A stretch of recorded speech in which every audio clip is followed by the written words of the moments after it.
میری شادی کو ابھی 3 مہینے ہی گزرے تھے کہ میرے شوہر کا انتقال ہو گیا۔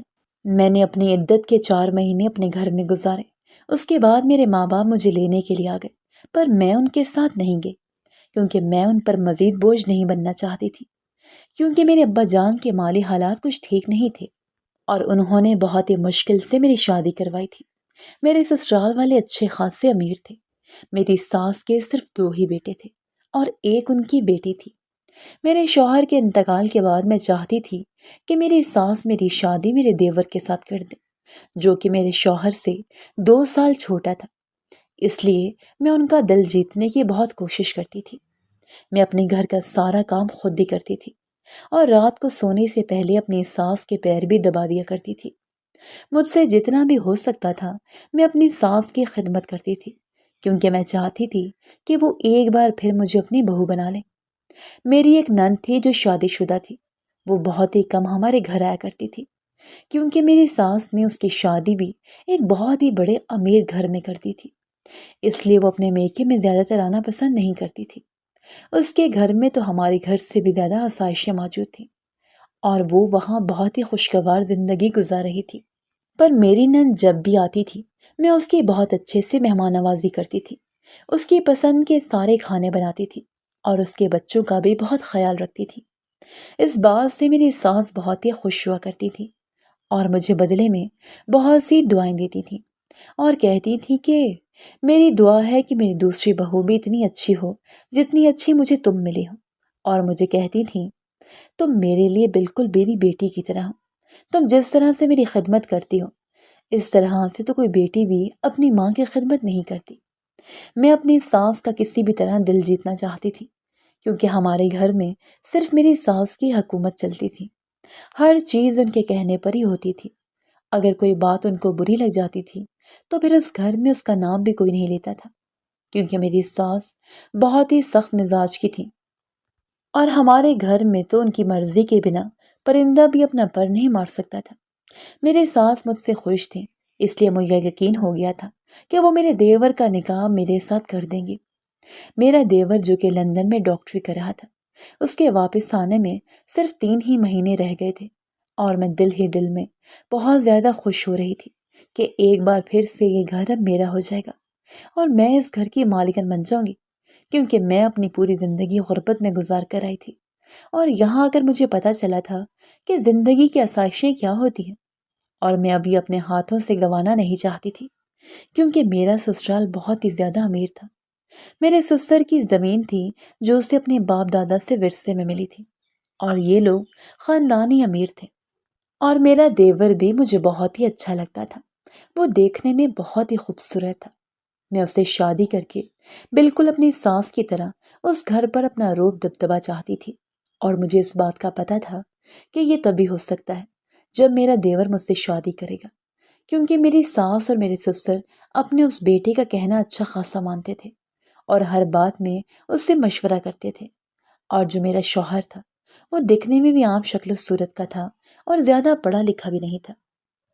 اس کو اپنے رشتہ داروں میں سے کسی نے بھی رشتہ نہیں دیا تھا۔ یہ اس وجہ سے ہوا تھا کہ جو میرے شوہر تھے ان کو بچپن میں ہی کوئی بیماری ہو گئی تھی اور اس بات کا علم ان کے سارے خاندان والوں کو تھا، پر میری ساس نے میرے ابا سے یہ بات چھپائی تھی کہ ان کو پتا تھا کہ اگر میرے ابا کو پتا چل جائے گا کہ ان کے بیٹے کو بیماری ہے تو وہ کبھی بھی اپنی بیٹی کا رشتہ ان کے ساتھ نہیں کرتے۔ میرے ابا اس بات سے لا علم تھے اور اس طرح سے میں اس گھر میں آ گئی تھی، پر ہونے کو کون ٹال سکتا ہے۔ میری شادی کو بھی 3 ہی مہینے گزرے تھے کہ ان کی طبیعت اچانک ہی خراب ہو گئی۔ میری ساس نے میرے شوہر کے علاج پر اتنا زیادہ پیسہ لگایا تھا، وہ ان کو دوسرے ملک علاج کے لیے بھی بھیجنا چاہتے تھے، پر ان کے پاس اتنا زیادہ ٹائم نہیں تھا کہ وہ وہاں پہنچ پاتے، اور انہوں نے کچھ ہی دنوں میں دم توڑ دیا تھا۔ میں نے اپنے شوہر کے انتقال کے بعد بھی 1 سال تک اپنے ساس سسر اور نند کی خدمت کی، اپنے گھر کو اچھے سے سنبھالا، اور اس دن مجھے بہت زیادہ دکھ ہوا جب میری ساس نے کہا کہ میں اپنے چھوٹے بیٹے کے لیے اب لڑکی ڈھونڈوں گی اور اس کی اب شادی کر دوں گی۔ میں دل ہی دل میں یہ سوچ رہی تھی کہ وہ جو دن رات ان کے آگے نوکرانی بنی پھرتی ہوں، میری تو ساری محنت پر پانی پھر جائے گا، اور میں ایسا ہرگز نہیں ہونے دینا چاہتی تھی۔ ایک دن میں اور میری ساس ہمارے شہر کی مشہور درگاہ بی بی پاک دامن پر گئے تھے، کیونکہ میری ساس ہر جمعرات کو بی بی پاک دامن کی درگاہ پر جاتی تھی۔ ہم جیسے ہی وہاں پر پہنچے تو وہاں پر ایک نوجوان لڑکی بھکارن بیٹھی تھی، جو کہ نارمل نہ تھی۔ اسے دیکھ کر میری ساس بہت ہی پریشان ہو گئی اور اس کے ساتھ جا کر بیٹھ گئی اور اس سے پوچھنے لگی کہ تم نابینا کیسے ہو گئی اور یہاں پر کیا کر رہی ہو؟ میری ساس اس سے پوچھنے لگی کہ تم اب کہاں پر رہتی ہو؟ میری ساس اس طرح سے باتیں کر رہی تھیں اس کے ساتھ جیسے وہ اس کو بہت ہی پہلے سے جانتی ہوں، اور اس بات پر میں حیران ہو رہی تھی کہ میری ساس بھکارن کے ساتھ کیسے جا کر بیٹھ گئی ہیں اور وہ اس کو کس طرح سے جانتے ہیں۔ میری ساس اس کو دیکھ کر اسے معافی مانگ رہی تھی اور اس کو اپنے ساتھ چلنے کے لیے کہہ رہی تھی۔ وہ بھکارن لڑکی میری ساس کو کہہ رہی تھی کہ میں آپ کے ساتھ ہرگز نہیں چلوں گی، میرے ساتھ جو کچھ بھی ہوا ہے وہ صرف آپ ہی کی وجہ سے ہوا ہے اور اس کے لیے میں آپ کو کبھی بھی معاف نہیں کروں گی۔ میری ساس اب اس سے رو رو کر معافیا مانگ رہی تھی اور اس کو یہ کہہ رہی تھی کہ جیسا تم چاہتی تھی اب بالکل ویسا ہی ہوگا، اب تمہارے دل کی خواہش اور تمہاری تمنا پوری ہو جائے گی، بس تم صرف میرے ساتھ چلو۔ اور میری ساس اس اندھی بھکارن کو اپنے ساتھ اپنے گھر لے کر آ گئی۔ میں نے جب اپنی ساس سے یہ سوال کیا کہ امی جان، آپ اس بھکارن کو اپنے ساتھ گھر کیوں لے کر آئی ہیں اور یہ کون ہے، تو میری ساس نے مجھے صرف اتنا بتایا کہ میں اس کی شادی اپنے بیٹے ہمدان سے کروں گی۔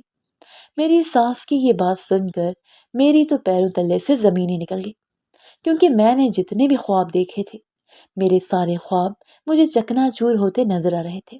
میری ساس نے مجھے یہ بات بتا کر آگے سے بول دیا کہ اس بارے میں مزید مجھ سے اب کوئی بھی سوال نہیں کرے گا۔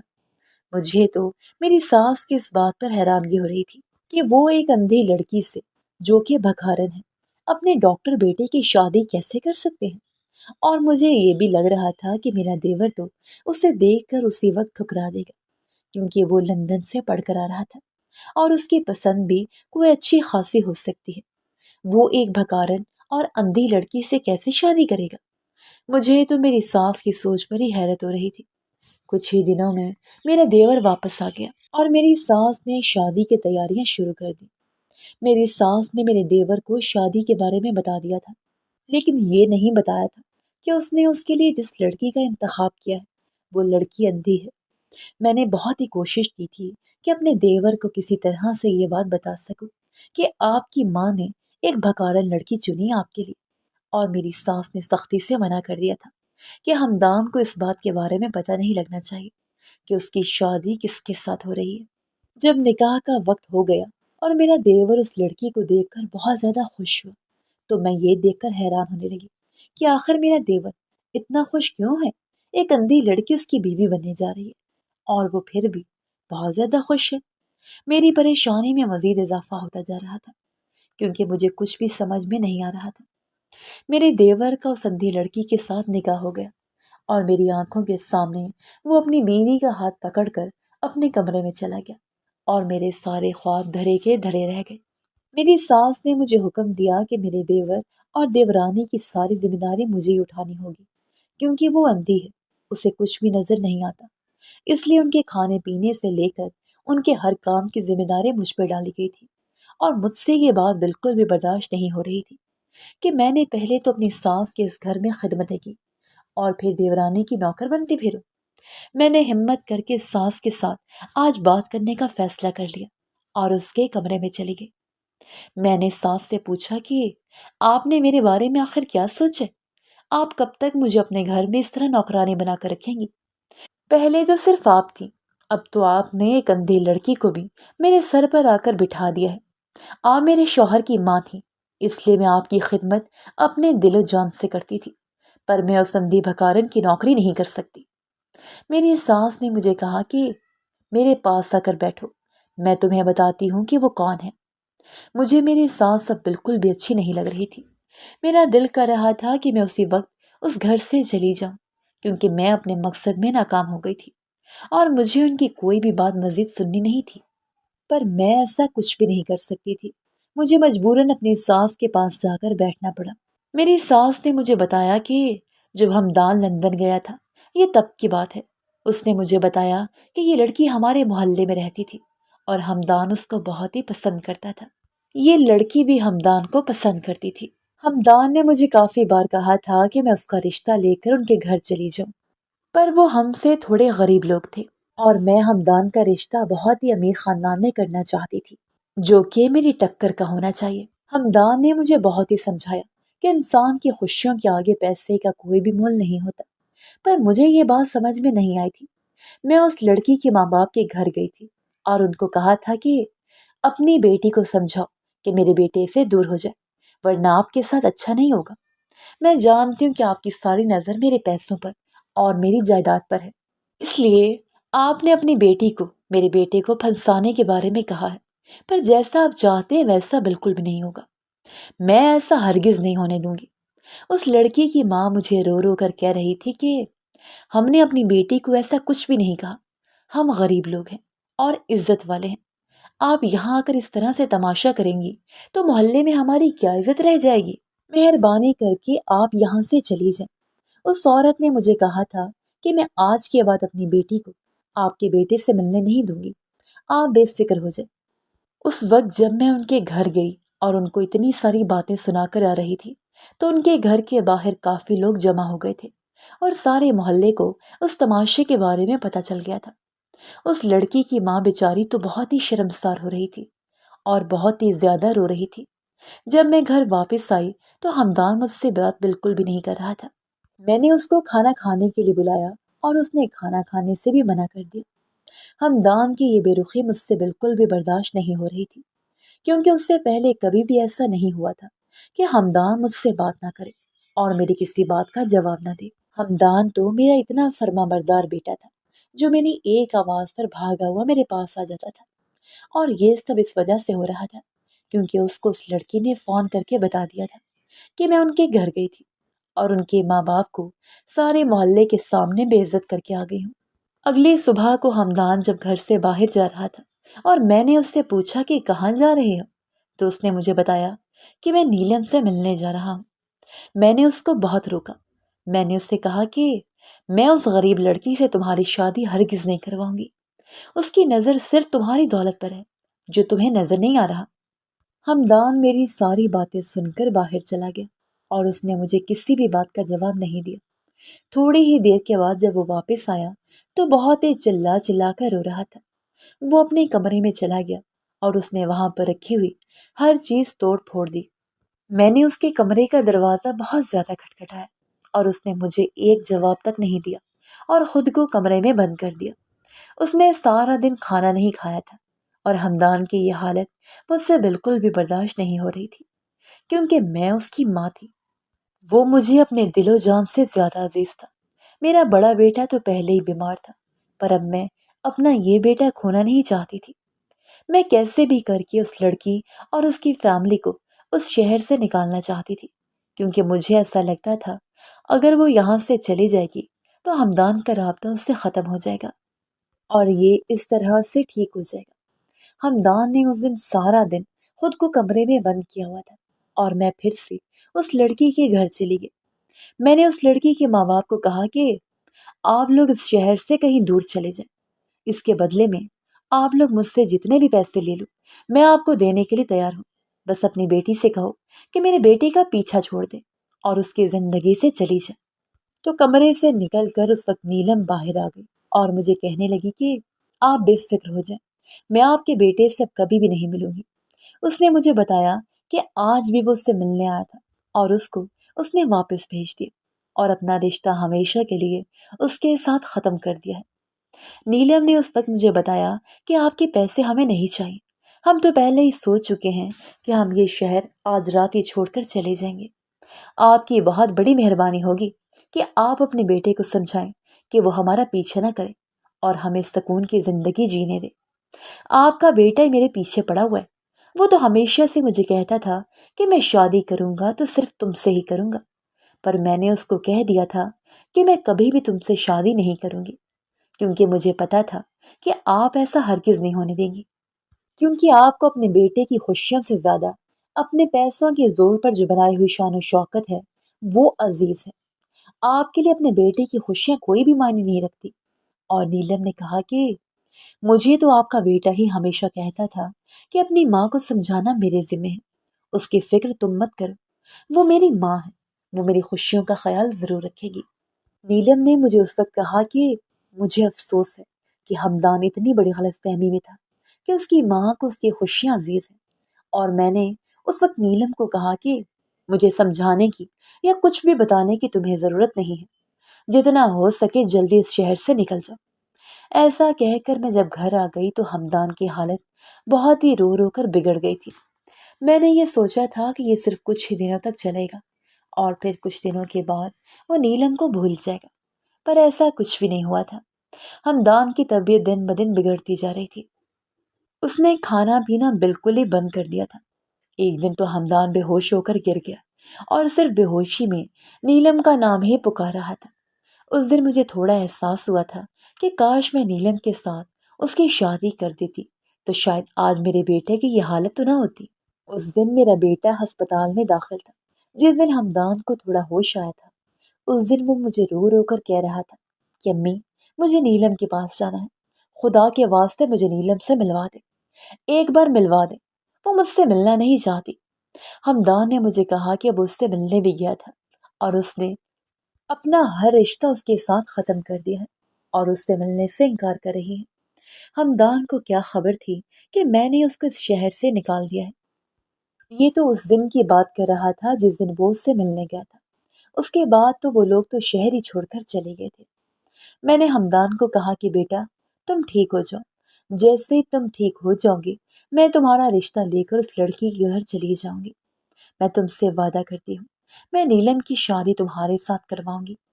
یہ خبر سننے کے بعد ہمدان سنبھلنے لگا اور کچھ ہی دنوں میں وہ بالکل ٹھیک ہو گیا۔ جب ہم گھر واپس آ گئے تو ہمدان پھر سے نیلم سے ملنے گیا اور بہت ہی مایوس ہو کر گھر واپس آئے۔ ہمدان نے مجھے آ کر بتایا کہ امی، اب تو آپ بھی راضی ہو گئی تھی کہ میری شادی آپ نیلم سے کروائیں گی، پر پتہ نہیں کیوں نیلم اور اس کے گھر والے یہ شہر چھوڑ کر کہاں چلے گئے ہیں۔ ان کا تو نمبر بھی بن جا رہا ہے، اب میں ان کو کہاں ڈھونڈوں گا؟ پتہ نہیں وہ لوگ کہاں چلے گئے ہیں۔ اس محلے میں کافی لوگوں سے پوچھا ہے، پر کسی کو بھی پتہ نہیں کہ وہ لوگ آخر کہاں گئے ہیں۔ پھر میں نے ہمدان کو کچھ بھی نہیں بتایا کہ وہ لوگ میرے ہی کہنے پر یہ شہر چھوڑ کر چلے گئے ہیں، کیونکہ جانتی تو میں نہیں تھی کہ وہ لوگ آخر کہاں گئے ہیں۔ ہمدان نے پورے 6 مہینے نیلم کو تلاش کیا، پر وہ اس کو کہیں بھی نہیں ملی۔ آخر مایوس ہو کر ہمدان کو یہ بات قبول کرنی ہی پڑی کہ اب وہ اس کو کہیں بھی نہیں ملے گی۔ ہمدان نے یہ فیصلہ کیا کہ وہ یہ ملک چھوڑ کر چلا جائے گا اور کبھی بھی واپس نہیں آئے گا۔ ہمدان کا یہ فیصلہ سن کر میں بہت ہی اداس ہو گئی اور اپنے کیے پر بہت ہی پچھتانے لگی کہ میں نے آخر ایسا کیوں کیا۔ اگر اس کی شادی نیلم کے ساتھ کروا دیتی تو کم سے کم میرا بیٹا میری آنکھوں کے سامنے رہتا اور یہ ملک چھوڑ کر وہ کبھی بھی نہ جاتا۔ ہمدان کو میں نے سمجھانے کی بہت ہی کوشش کی، اس کو روکنے کی بہت کوشش کی، پر اس نے میری ایک بات بھی نہیں مانی۔ اس نے مجھے کہا تھا کہ میں نیلم کے بغیر بالکل بھی نہیں رہ سکتا اور اس ملک میں رہ کر مجھے نیلم کی یاد ضرور آئے گی، میرا جینا بہت ہی مشکل ہو گیا ہے۔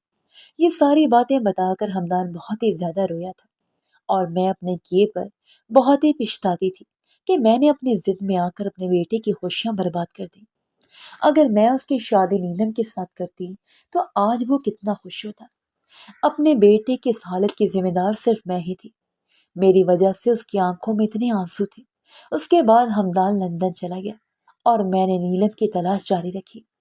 میں نے نیلم کے سارے رشتہ داروں کو بھی کہہ دیا تھا کہ اگر آپ لوگوں کو کبھی بھی نیلم یا اس کے گھر والوں کا کچھ بھی پتہ چلے تو مجھے ضرور بتا دیجیے گا۔ پر عجیب بات تھی کہ کسی کو بھی ان کے بارے میں کچھ پتہ نہیں تھا کہ آخر وہ لوگ گئے کہاں۔ اس کے بعد میں ہر جمعرات کو بی بی پاک دامن کے دربار پر جاتی تھی اور دعا کرتی تھی کہ میرے بیٹے کی خوشیاں مجھے واپس کر دیں اور اس کو نیلم کے ساتھ ملوا دیں۔ میری دعائیں قبول ہو گئی اور مجھے نیلم بی بی پاک دامن کے دربار پر ہی مل گئی۔ میں نے جب اس کو وہاں پر دیکھا تو میں بہت ہی خوش ہو گئی اور اس کو لے کر اپنے گھر آ گئی۔ نیلم نے مجھے بتایا تھا کہ جس رات وہ لوگ یہ شہر چھوڑ کر گئے تھے تو اسی رات ان کا بہت ہی برا ایکسیڈنٹ ہو گیا تھا اور اس ایکسیڈنٹ میں اس کے ماں باپ دونوں کی موت ہو گئی اور نیلم نابینا ہو گئی۔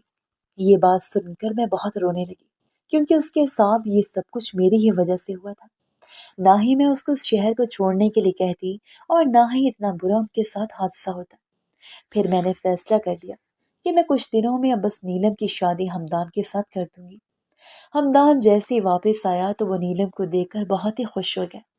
ہمدان کو خوش دیکھ کر تو میں بھی اب بے فکر ہو گئی، کیونکہ مجھے ایک پل بھی اپنے زندگی میں سکون محسوس نہیں ہوتا تھا۔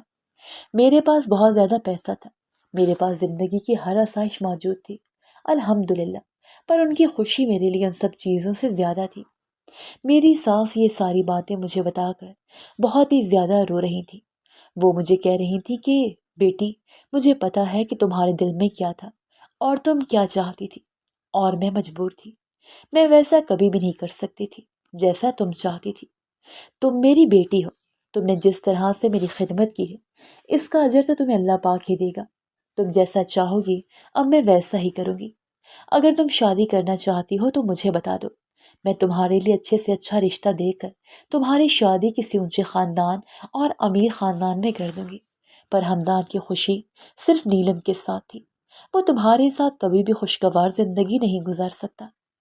میری ساس نے اس رات مجھے کہا تھا کہ میرے پاس جتنی بھی دولت ہے میں اپنی ساری دولت کے 2 حصے کروں گی، جس میں سے ایک حصہ تمہارا اور ایک ہمدان کا ہوگا، اور اگر پھر تم اپنی زندگی کا کوئی فیصلہ لینا چاہتی ہو تو تمہیں پورا حق ہے، تم جو بھی کہو گی میں ویسا ہی کروں گی۔